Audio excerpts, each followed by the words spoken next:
Start करते हैं chapter number 12 linear programming. Chapter number 12 है हमारे पास लीनियर प्रोग्रामिंग।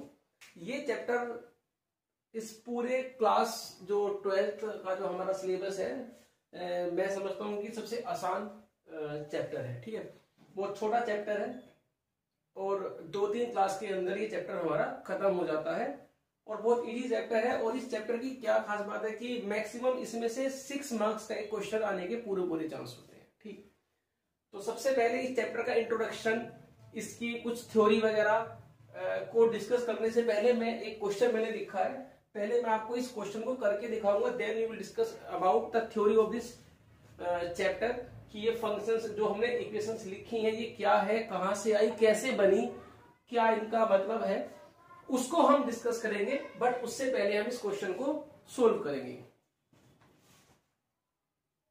सो सभी ने क्लास 11th में एक चैप्टर पढ़ा था लीनियर इनइक्वालिटी। वहां पर आपने ये हमारे पास लीनियर इनइक्वालिटीज हैं, ये आपने 11th क्लास में ग्राफिकल मेथड से इन लीनियर इनइक्वालिटीज को सोल्व किया था। ठीक है ना। अभी ये चैप्टर हमारा उसी चैप्टर से रिलेटेड है। वहां पर हमें सिर्फ सोल्व करनी होती थी 2 लीनियर इनइक्वालिटीज या 2 से ज्यादा, जितनी भी इनइक्वालिटीज थी उसको हम ग्राफिकली सोल्व करते थे, उसका हम रीजन ढूंढते थे, वो रीजन जो इन सभी इक्वेशंस को सेटिस्फाई करे। अभी क्वेश्चन तो सेम वैसा ही है जैसा हमारा 11th में लिखा होगा, एक चीज बढ़ गई है हमारे पास, सिर्फ ये, अगर ये ना होता minimise z equal to -3x + 4y, ये z क्या है, कहां से बनता है, अभी हम डिस्कस करेंगे। अगर ये नहीं होता, सिर्फ ये इक्वेशंस होती, तो ये क्लास 11th की तरह से हमारा पूरा क्वेश्चन सोल्व हो जाता। अभी जो 11th में था हमारे पास सिर्फ इक्वेशन दी होती थी, वहां पर हमें ये एक फंक्शन जो ऊपर लिखा हुआ है x और y में वो नहीं होता था। अब ये क्या है इसको भी हम डिस्कस करेंगे। सबसे पहले मैं एक छोटा सा इस क्वेश्चन को ग्राफिकली सोल्व करके दिखाऊंगा, उसके बाद हम डिस्कस करेंगे इसकी थ्योरी के बारे में। बहुत इजी चैप्टर है, बहुत आसान चैप्टर है और मेरे ख्याल से 2 या 3 क्लास का चैप्टर है। ठीक, सो स्टार्ट करते हैं। सबसे पहले क्या करना है, ये क्या चीज है अभी आप इसको मत देखिए, सिर्फ इसको सोल्व करना है। उसके बाद जब हमारा ग्राफ बन जाएगा तो ग्राफ से ही इसकी थ्योरी को मैं एक्सप्लेन करूंगा।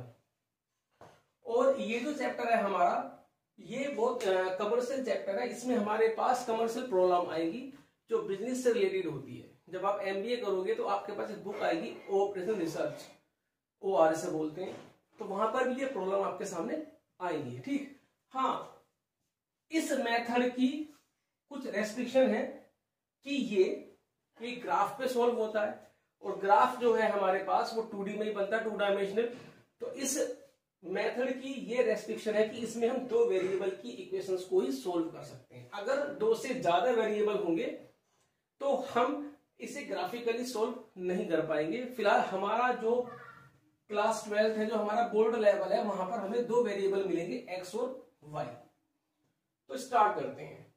हमें मिनिमाइज z, मतलब इस z की वैल्यू को, हमें इस z की वैल्यू मिनिमम कितनी होगी अगर ये इक्वेशन सेटिस्फाई हो तो, मतलब हमें x और y की वैल्यू निकालनी है।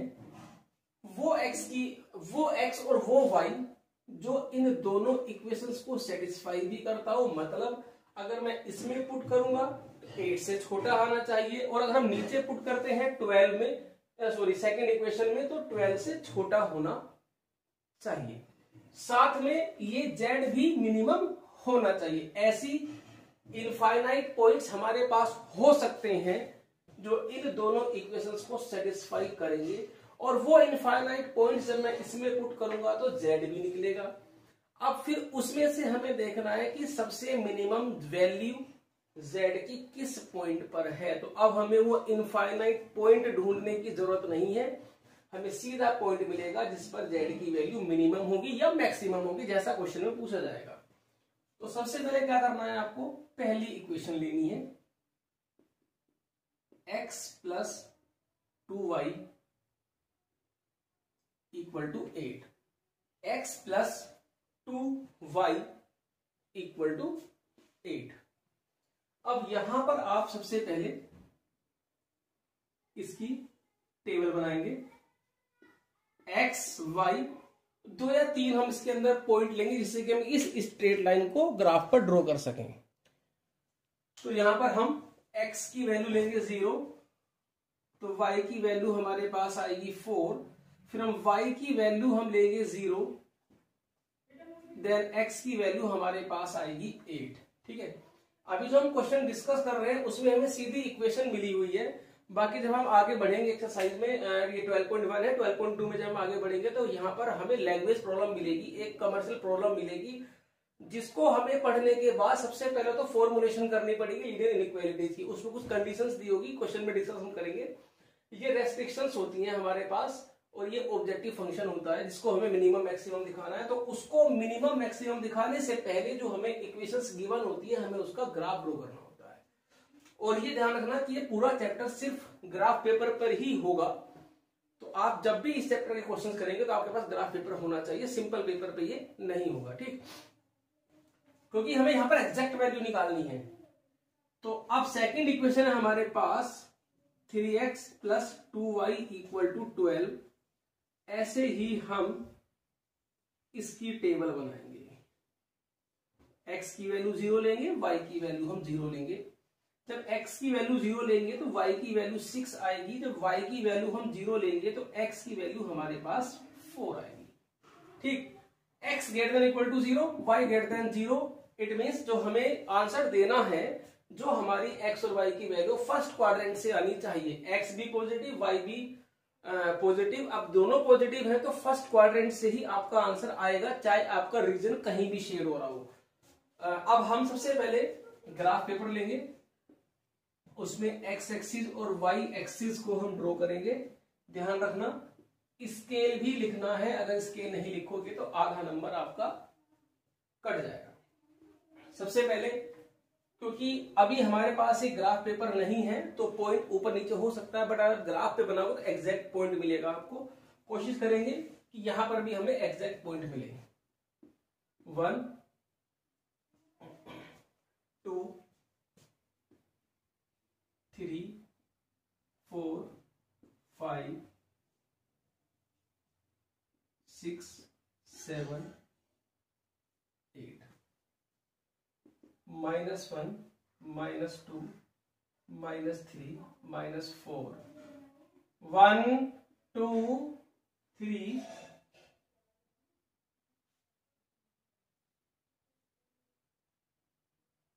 4 5 और 6 ऐसे नीचे हम नंबर डाल देंगे, -1 -2 -3 -4 एंड सो ऑन। अभी क्योंकि हमारे पास नंबर छोटे छोटे हैं तो हम स्केल हम लिख देंगे यहाँ पर। On X axis 10 small division equal to 1 unit and on Y axis 10 small division equal to 1 unit.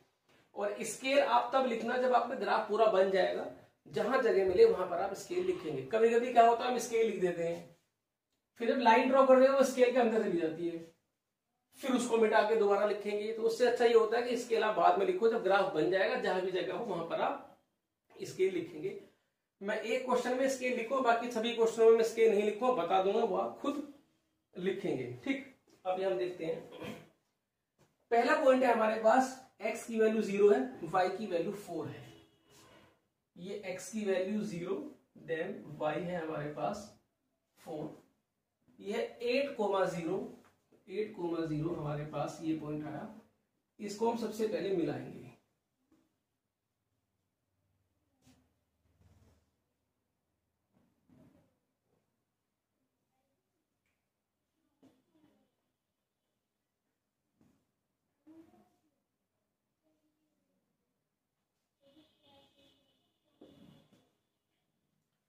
इसके ऊपर आप मेंशन कर दें कौन सी इक्वेशन है हमारे पास, x plus 2y equal to 8।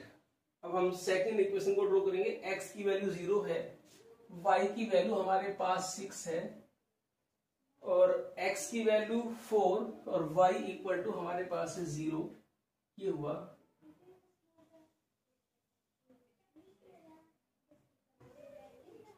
इसके ऊपर हम मेंशन करेंगे 3x plus 2y equal to 12। तो जैसे हम क्लास 11th में रीजन शेड करते थे, अब हम यहाँ पर रीजन शेड करेंगे। रीजन कैसे शेड करते थे हम 10th क्लास में, सॉरी 11th क्लास में, कि जो भी हमारी इक्वेशन है उसको हम ओरिजिन से सेटिस्फाई करा के देखेंगे। मींस x की वैल्यू 0 और y की वैल्यू 0 डाल के देखते हैं। आपको ध्यान होगा किस तरह से हम रीजन शेड करते हैं। अगर जो किसी भी लाइन का रीजन शेड होता है या तो वो टुवर्ड्स द ओरिजिन शेड होता है या अवे फ्रॉम ओरिजिन। मतलब अगर इस लाइन को अगर हम देखें तो टुवर्ड्स द ओरिजिन तो इधर शेड होगा और अवे फ्रॉम ओरिजिन तो इधर शेड होगा। कैसे पता चलेगा भाई? देखिए ये है हमारे पास 0 0। अगर इस पॉइंट ने इस लाइन को सेटिस्फाई कर दिया तो टुवर्ड्स द ओरिजिन। अगर ओरिजिन ने इस लाइन को सेटिस्फाई नहीं किया तो अवे फ्रॉम ओरिजिन। ठीक, क्लियर है? अब कैसे? जैसे x plus 2y less than equal to 8 है, इनइक्वालिटी की बात चल रही है, तो x plus 2y less than equal to 8, इसमें x की वैल्यू 0, y की वैल्यू हमने 0 पुट करी है, मन में ही पुट कर लेंगे, इसको लिखने की जरूरत नहीं है। तो x की वैल्यू 0, y की वैल्यू 0, तो 0 प्लस 0। अब ये बोल रहा है कि 0 8 से छोटा है। Yes, definitely 0 is less then 8। भाई या तो इक्वल आएगा 8 के या 8 से छोटा आएगा, दोनों चीज तो सेटिस्फाई होगी नहीं। या तो लेस देन हो या इक्वल हो। हाँ, लेस देन है। लेस देन है तो इस इक्वेशन को ओरिजिन ने सेटिस्फाई कर दिया। कहां है ये इक्वेशन? ये रही इसकी लाइन। इसका रीजन शेड होगा, इसका रीजन शेड होगा टुवर्ड्स द ओरिजिन। ठीक है, बात चल रही है फर्स्ट क्वाड्रेंट के अंदर, ये ध्यान रखना। अब जो दूसरी इक्वेशन है हमारे पास 3x plus 2y less than equal to 12, यहां पर हम 0 पुट करेंगे तो 0 less than 12। Yes, 0 is less than 12। It means origin जो है हमारा वो सेटिस्फाई कर रहा है हमारी इस इक्वेशन को भी, तो इसका भी टुवर्ड्स द ओरिजिन। इसका रीजन भी हम टुवर्ड्स द ओरिजिन ड्रॉ करेंगे। अब फर्स्ट क्वाड्रेंट में देखना है और किसी क्वाड्रेंट में नहीं देखना। x greater than equal to 0, y greater than equal to 0, दोनों लाई करेंगे फर्स्ट क्वाड्रेंट के अंदर। ठीक है, अब यहां पर कुछ रीजन्स आए होंगे, जैसे एक ये है और ये है और ऊपर भी है। जहां पर भी दोनों का रीजन कॉमन रीजन हो, मतलब जहां पर दोनों का शेडेड पोर्शन आ रहा हो, वो आप मार्क करेंगे। यहां पर सिर्फ एक लाइन की इक्वेशन रीजन शेड हो रहा है, यहां पर भी एक लाइन का, और ये जो बीच में एक पॉलीगन आया है हमारे पास, ये वाला,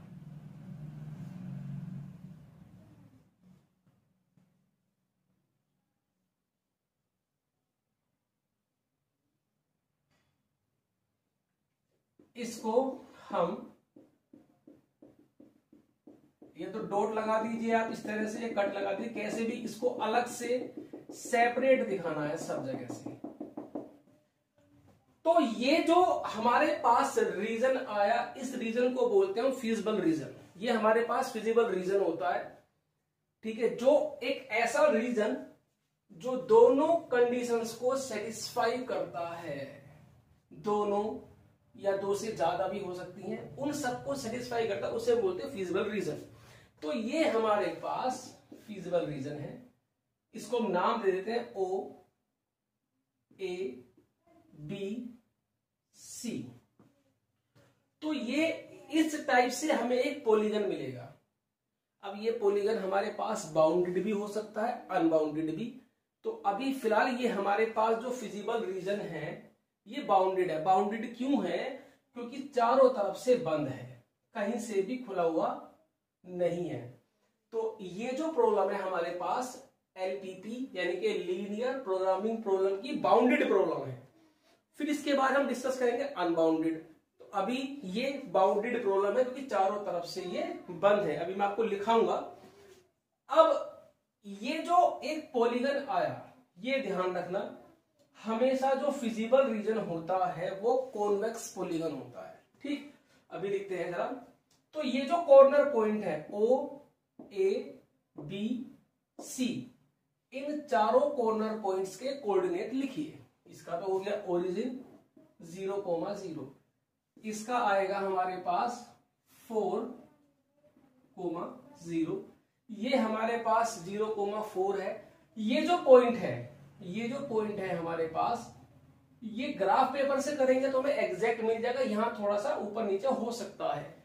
अगर कंफ्यूजन हो तो ये इन दोनों लाइनों का पॉइंट ऑफ इंटरसेक्शन है। इन दोनों इक्वेशन को रफ में सोल्व कर लो, जो भी एक्स वाई की वैल्यू आएगी वो ही इसको सेटिस्फाई करेगी। तो अभी हमें सारे कॉर्नर पॉइंट्स निकालने हैं।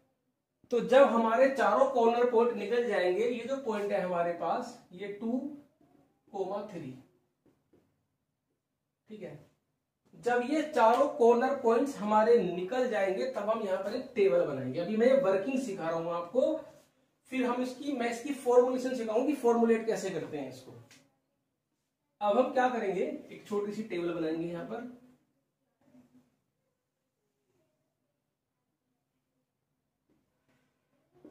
यहां लिखेंगे पॉइंट्स, यहां लिखेंगे z की वैल्यू -3x + 4y। अब जो हमारे पास ओरिजिन है 0, 0, इसको हम कैलकुलेट नहीं करते हैं। क्यों? क्योंकि ये हमारे पास क्या है, अभी जब आगे जाएंगे तो प्रैक्टिकल प्रॉब्लम्स आएंगी हमारे सामने, जहां पर x और y हमारे पास कोई यूनिट्स होंगी। जैसे कोई फैक्ट्री है, वहां कोई भी चीज हम अगर बनाते हैं, मैन्युफैक्चर करते हैं, मान लीजिए कंप्यूटर है या टीवी है, इस टाइप से प्रॉब्लम आएगी। तो अब टीवी या कंप्यूटर कोई भी चीज होगी जो हमारी प्रोडक्शन होगी वो 0 तो हो नहीं सकती, इसीलिए हम इसको तो आप नेग्लेक्ट ही कर दिया करो। बाकी ओरिजिन को छोड़ करके जो पॉइंट्स हैं वो आप लिखिए, जैसे 4,0 ये पॉइंट है हमारे पास, 2,3 ये पॉइंट है हमारे पास, 0,4। ये कॉर्नर पॉइंट्स ही लेने हैं, इसको कॉर्नर पॉइंट मेथड कहते हैं। अभी लिखते हैं। अब ये x की वैल्यू 4, y की वैल्यू 0 हम इसमें डालेंगे -12, ठीक है। और अब यहां डालेंगे 2 और 3, तो ये आएगा हमारे पास 6 + 12, 6 + 12 6 आया, और ये आएगा हमारे पास 16। इसमें आप ओरिजिन ले सकते हो। क्यों? क्योंकि यहाँ पर x और y हमें क्योंकि इसमें x और y हमें नहीं पता कि क्या है। तो जनरल अभी जो हमारे पास लैंग्वेज प्रॉब्लम आएगी, जो कमर्शियल प्रॉब्लम आएगी, वहां पर तो हमें x और y को मेंशन करना होगा कि क्या चीज है। फिलहाल अभी सिंपल x और y हमारे लिए एक वेरिएबल है, तो यहाँ पर मैं ओरिजिन भी इसमें अभी फिलहाल ले लीजिए। आप आगे डिस्कस करेंगे कहाँ लेना है कहाँ नहीं लेना। अब आप इसमें पुट करेंगे 0, 0, तो ये आया 0। तो 4 वैल्यू आई जेड की, -12 है, 6 है, 16 है, 0 है। हमें कौन सी निकालनी थी? मिनिमम। तो चारों में से मिनिमम कौन सी है, उस पर आप ऐसे एरो बना के लिखिए मिनिमम। तो क्वेश्चन यहां हमारा कंप्लीट हो जाता है। कंप्लीट मतलब minimum value of z is -12 और x की वैल्यू है हमारे पास 4 और y की वैल्यू हमारे पास 0 है। सो वीडियो को पॉज करके आगे से पहले नोट करिए। अभी मैंने इसमें सिर्फ ग्राफ रोका है और ये जो क्वेश्चन है ये रोका है, बाकी सब मैंने यहां से रब कर दिया है। अब हम डिस्कस करेंगे इसकी थ्योरी के बारे में कि थ्योरी है क्या इस। सबसे पहले ये जो हमारे पास जो ऑब्जेक्टिव फंक्शन होता है और जो हमारे पास कंडीशंस होती हैं, क्योंकि ये होती है लीनियर मतलब जो 1 डिग्री की, जो मतलब ax + by + c = 0, इस फॉर्म की हमारे पास इक्वेशंस होती है। इसीलिए हम इन प्रॉब्लम्स को बोलते हैं लीनियर प्रोग्रामिंग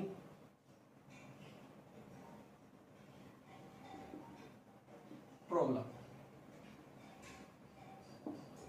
नंबर 2, इसमें एक ऑब्जेक्टिव फंक्शन होता है जिसको हमें मिनिमम और मैक्सिमम दिखाना होता है। ऑब्जेक्टिव जो फंक्शन हमारे पास होता है, जैसे मिनिमम और मैक्सिमाइज, मिनिमाइज और मैक्सिमाइज, जिसको हमें मिनिमम मैक्सिमम दिखाना है, वो होता है हमारे पास ax प्लस by। ये होता है हमारे पास एक लीनियर फंक्शन। 1 मार्क्स में क्वेश्चन पूछा जाता है कि ऑब्जेक्टिव फंक्शन किस टाइप का होता है, क्या लिखोगे, लीनियर फंक्शन होता है, लीनियर फॉर्म में होता है। अब ऑब्जेक्टिव फंक्शन है क्या? ऑब्जेक्टिव फंक्शन ये होता है कि जैसे सपोज करो हम कोई, हमारे पास कोई फैक्ट्री है, हमारे पास फर्म है जहां पर हम कोई भी प्रोडक्शन करते हैं, तो ऑब्वियसली जब हम प्रोडक्शन करते हैं तो उसमें हम किस लिए करते हैं? प्रॉफिट के लिए। तो प्रॉफिट हमारा मिनिमम होना चाहिए या मैक्सिमम, मतलब जो प्रॉब्लम हमारी किसी एक ऑब्जेक्ट पर बेस्ड होती है, जिसको हमें फाइंड करना होता है, जो हमारा टारगेट होता है कि भाई हमारा प्रॉफिट मिनिमम या मैक्सिमम होना चाहिए, उसे हम बोलते हैं ऑब्जेक्टिव फंक्शन। जैसे मान लीजिए हम कॉस्ट है, किसी भी काम को करने की कॉस्ट, तो सभी चाहेंगे कि हमारा जो खर्चा है वो कम से कम हो, उस केस में मिनिमम जेड, अगर मैक्सिमम से रिलेटेड होगा तो मैक्सिमम जेड। तो ये हमारा जो टारगेट होता है, जिसको हमें निकालना होता है, उसे हम बोलते हैं ऑब्जेक्टिव फंक्शन। नंबर 3 हमारे पास होता है subject to constraint. Subject to constraint को हम कंस्ट्रक्शन को हम बोलते हैं, सॉरी, सब्जेक्ट टू कंस्ट्रेंट जो हमारे पास होता है, इसको हम रेस्ट्रिक्शन भी बोलते हैं। अभी रेस्ट्रिक्शन से हमारा मतलब क्या है, या कंडीशन भी बोलते हैं, जिस पर बेस्ड हमारी प्रॉब्लम होती है। कंडीशन से मीनिंग हमारे पास ये, सपोज करो हमारी फैक्ट्री में हम बनाते हैं टीवी और फ्रिज बनाते हैं, ठीक। अब मान लीजिए हमारे पास जो गोडाउन है, वहां पर सिर्फ हम 100 यूनिट का स्पेस है, तो हमारे पास एक रेस्ट्रिक्शन ये हो गई कि टीवी और फ्रीज दोनों मिलकर के 100 से ज्यादा नहीं होंगे। क्यों? अगर 100 से ज्यादा होंगे तो हम उसे रखेंगे कहां पर, ठीक है। सपोज करो हमने टीवी को नाम दिया x, फ्रीज को नाम हमने दिया y। ये जो x प्लस y है, और हमारे पास जो स्पेस अवेलेबल है इनको रखने का, मान लीजिए वो हमारे पास 100 यूनिट रखने का स्पेस है, तो भैया ये तो बात पक्की है कि 100 से ज्यादा तो नहीं बना सकते, 100 से कम तो बना सकते हैं। तो ये हो जाएगा x प्लस वाई जो है, या तो 100 से छोटा हो या 100 के इक्वल हो। ये होती है हमारे पास रेस्ट्रिक्शन स्ट्रेटजी भी हम बोलते हैं इसको, इसे हम सब्जेक्ट टू कंस्ट्रेंट भी बोलते हैं। तो ये इक्वेशंस जो है, जब हम अभी एक क्वेश्चन डिस्कस करेंगे लैंग्वेज प्रॉब्लम, वहां पर हम इसे बना के देखेंगे किस तरह से बनता है। अब ये हमारे पास कंडीशंस है, ठीक। अब ये जो हमें निकालना होता है, जो हमारे पास सॉल्यूशन होता है, जो मिनिमम या मैक्सिमम वैल्यू होती है जेड की, उसे हम बोलते हैं optimal value, optimal value of Z. मतलब जो भी वैल्यू मिनिमम या मैक्सिमम निकलेगी वो क्या होगी? Optimal value of Z. और जो एक्स और वाई की वैल्यू आएगी हमारे पास, उसे हम बोलेंगे ऑप्टिमल सॉल्यूशन।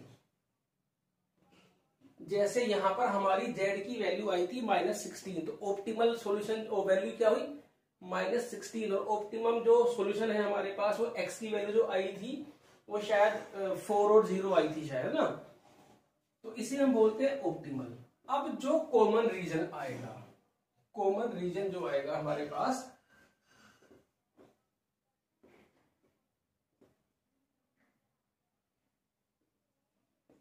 इसे हम बोलते हैं फीजिबल रीजन। ये हमारा क्या है?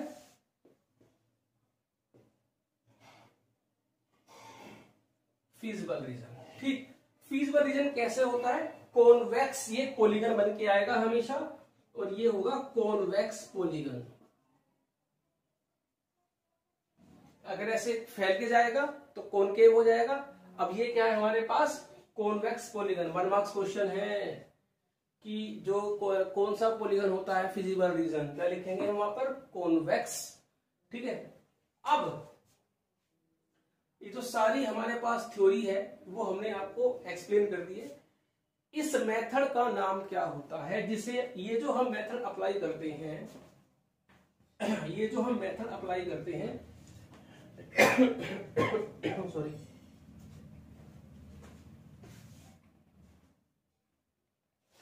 इस मेथड का नाम है corner point method. Corner point method. Feasible region हमारे दो टाइप के होते हैं। फिजिबल रीजन जो हमारे पास है वो दो टाइप के होते हैं। नंबर एक, बाउंडेड रीजन, जो मैंने अभी आपके सामने सोल्व किया था, वो बाउंडेड प्रॉब्लम होती है। एक होती है हमारे पास अनबाउंडेड रीजन, या अनबाउंडेड प्रॉब्लम भी होते हैं। अनबाउंडेड प्रॉब्लम से मतलब है कि जैसे ये हमारा रीजन चारों तरफ से बंद है, उसमें क्या हुआ, किसी भी एक साइड से खुला हुआ होगा जो कि पूरा का पूरा हमारा ओपन होगा, तो वो अनबाउंडेड प्रॉब्लम है। इसे हम नेक्स्ट क्लास में डिस्कस करेंगे। तो अभी सिर्फ आपको क्या करना है, देखिए थ्योरी सबसे ज्यादा इंपॉर्टेंट होती है। आप एनसीईआरटी को लीजिए, उसमें जो थ्योरी लिखी है उसको आप पढ़िए ध्यान से। हालांकि जो उसका जो निचोड़ था थ्योरी का वो मैंने पूरा डिस्कस कर दिया है। अभी नेक्स्ट क्लास में अनबाउंडेड देखेंगे और फॉर्मुलेशन देखेंगे, मतलब जहां पर हमें एक प्रॉब्लम दी होगी उससे हम पहले लीनियर प्रोग्रामिंग प्रॉब्लम में फॉर्मुलेट करेंगे, देन उसको सोल्व करेंगे। ठीक है, सभी वीडियो को पॉज करके आप नोट करिए, इस क्लास को देखिए, इस क्वेश्चन को ध्यान से करिए, फिर हम आगे क्लास में देखेंगे।